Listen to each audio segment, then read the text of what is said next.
আসসালামু আলাইকুম, সবাই কেমন আছেন? আশা করি সবাই ভালো আছেন। আলহামদুলিল্লাহ আমিও ভালো আছি। তো এই যে দেখেন, আজকে আকাশের দিকে একটা ভিডিও করছি, কখনো এরমভাবে আপনাদেরকে দেখাই না।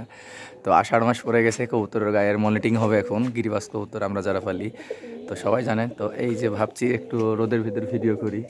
তো এখন প্রায় 2:30 বাজে। তো একটু আসলাম আপনাদের মাঝে আজকে ভিডিও নিয়ে, অনেক দিন হলো ভিডিও করা হয়নি বা কবুতর দেখিনি। তো আমি যেটার উপরে ধরে আছি ফোকাস করে, এটা হচ্ছে পুরোটাই মেঘ আমার বাসার উপরে।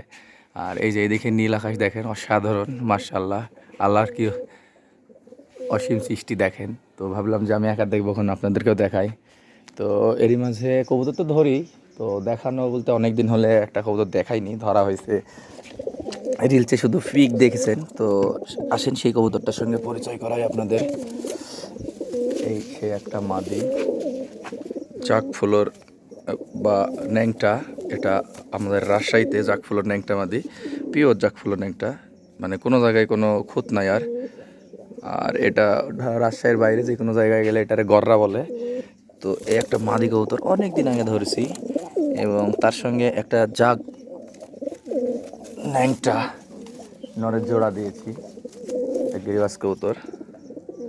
তো এই যে এটা মতিচৌকি নর, এটারও বাজি আছে মার্শাল্লাহ, এবং লেজ সবই ঠিক আছে।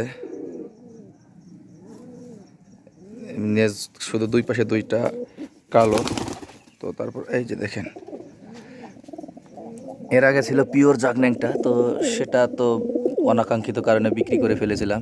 তো আলহামদুলিল্লাহ এই যে আবারও অনেক কষ্টে দুইটা মিলাইছি। তো সবাই এদের জন্য দোয়া করবেন যেন এখান থেকে একটা ভালো রেজাল্ট বের করতে পারি, গররা এবং জাগন্যাংটার মাঝখান থেকে।